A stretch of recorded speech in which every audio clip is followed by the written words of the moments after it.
Thank you for joining me for Yellow Man.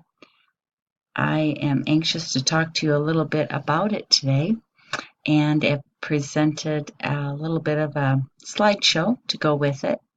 I have found Yellow Man to be very interesting. I feel like a lot of the things that were a part of Yellow Man were things that I was not even aware of as I was growing up in the Midwest. So I did find a lot of it very interesting. This play was written by Dale Orlander Smith, and she was born in 1959, so actually is only a couple years older than me. And I find her work to be very engaging and also very brave. So I welcome these folks who are able to write and convey what they're thinking.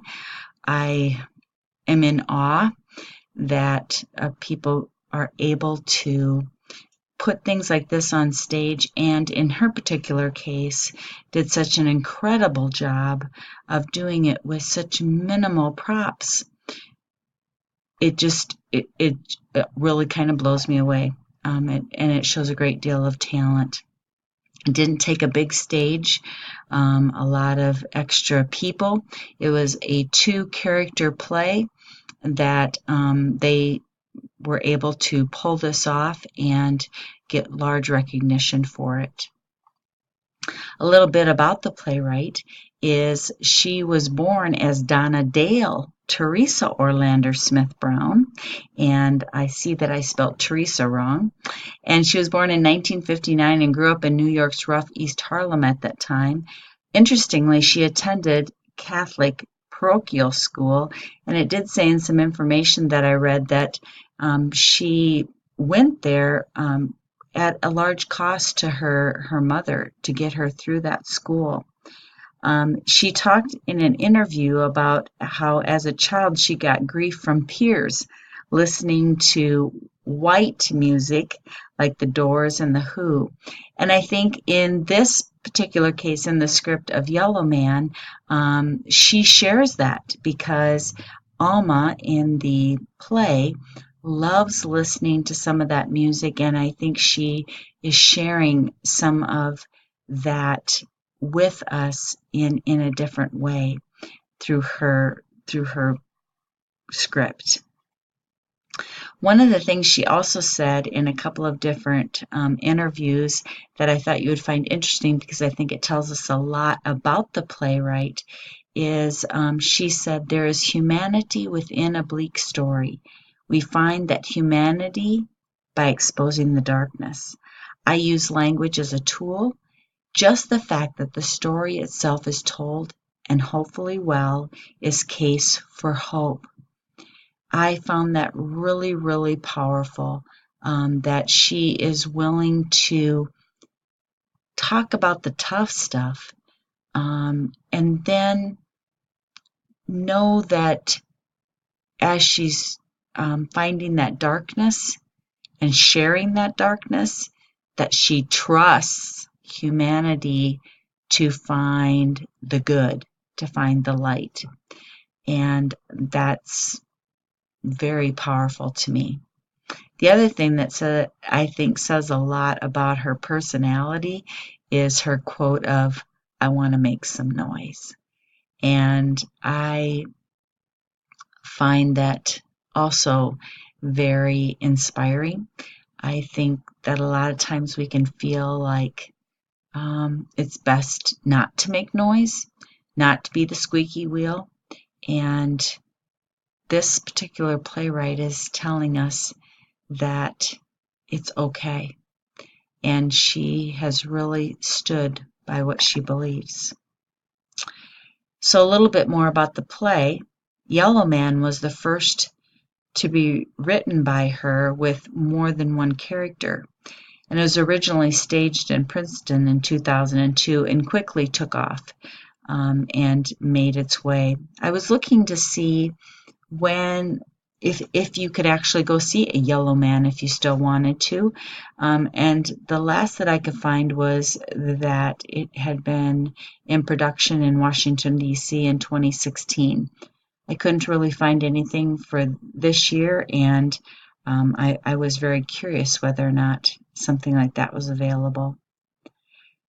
Yellow Man is really ultimately the overarching theme is that this is an issue of black on black racism. And you know, I don't find anything more sad than when we seek to essentially destroy one another. If it's women pulling women down, if it's people in the Midwest pulling each other down, that's sad. And so this story is very powerful because even as young children, the two characters in the play are friends, and they've built a friendship, and they trust one another, and they have a lot of hurts in their personal life. But as they grow older, they are definitely attracted to one another, and this looks to be a relationship that will help pull them out of the negativity of where they live in South Carolina. Unfortunately, that may not be how the play ends. One of the things also about Yellow Man that I think one can really appreciate is, as they say, the cadence in the language of the playwright, of Dale, that she's able to really, I don't know, she says things in a way that has a rhythm to it. And one of the articles that I also read talked about how she's able to kind of repeat herself without you really sensing that she's repeating herself to get her message across. But you are very much there with her language and the background things. One of the things I wrote down here was the fact that she talked about the monkeys. The singing of the monkeys. Hey, hey, with the monkeys. And that's very familiar to me, maybe not to all of you. And then just talking about comic books. And she talked about different musicians of the time. And I think all of that really made a difference and does say about how she thinks about writing. So one of the really key things that I put down as a quote that is from the play that really is an overarching theme is when they say, "This is what my mother and her mother before her believed. They believed they had been born rich and big. High-yella, they wouldn't have suffered if they had been born rich and high-yella, they wouldn't have suffered. My mother and her mother before her believed, if any of them, if only they could be light and rich, if they could marry a light-skinned man, they'd be loved." This kind of goes back to the overarching theme of the play, but it also goes back to what we were just talking about in regards to her cadence.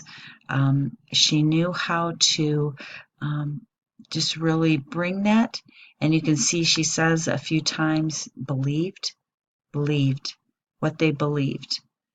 And it really says the culture and the state of mind that the people in her play had. A little bit about the history that I think you might appreciate when you're thinking about Yellow Man, because I'll tell you, I'd never heard the term before, and I was really struck by it. But all of this came about. The Emancipation Proclamation, or Proclamation 95, was actually the proclamation signed by President Abraham Lincoln in 1863, which we've probably all heard about. But the Yellow Man play, excuse me, helps us connect all of that together. That proclamation changed the status of more than 3 million enslaved people, and that's really incredible. So if you think about it, in 1863, less than 8% of African American lives were in the Northeast and Midwest. They didn't reside here. But the other thing that I really learned that I didn't understand before as well was what they call the Great Migration, and that was from 1910 to 1940 when 4.1 million African Americans started moving out of the South. And then the second Great Migration from 1940 to 1970, some of it spurred by war, our World War II, and some of those things, and all of the industrialization that was taking place. 5 million more people decided to start moving out of the South.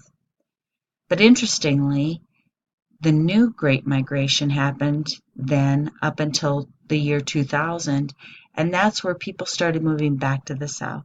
So they started moving back to their families, to their roots, and I just found this a really incredible part of this particular story, to think that when we think about President Lincoln signing this proclamation in 1863, we'd like to think that it was a long, long time ago, but it really wasn't that long ago. And when you start looking at the things that we're talking about there with the Great Migration, it just wasn't that long ago. It was 100 years ago. And there is a lot of things that have happened that we've learned, and we've grown smarter and hopefully more empathetic and caring. Speaking of that, some of the language that I found in the book, which we can definitely say felt offensive, right, were just things that we heard, like Geechee, yellow man, rich and high yella, nigger stuff, spook, red punk nigga, crackers, Woolworths, Stephen Fetchit, and Chicken Bone Express. I don't know if any of you have read things before in regards to that, but I found some of that language first kind of blew me away, struck me, offended me, because we would never speak that way now. At least I hope we wouldn't. But it definitely, we have to appreciate that what she was sharing in the play was telling us about people's state of mind and what language was while this particular character was growing up, and what a huge impact that was on their psyche, on their mentality, on their hope and their future. And I hope that the play in itself, in that respect, gives us a real appreciation for the power of language. Then I kind of end here with some discussion questions. What did the playwright want us to know? How did she intend to make us feel? Did she want to make us feel uncomfortable?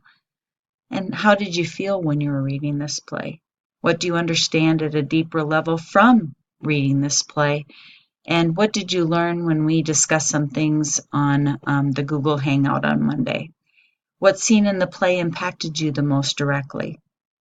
And now that you've been exposed to this history and this play and the additional facts, the big question is how will you use the information? And what are you interested in learning more about because you had the experience of this play? So thank you very much. It's been interesting, and I thank you for taking the time to listen to my interpretation for you, that hopefully will link the play for you to a different level and a more immediate experience. Thank you.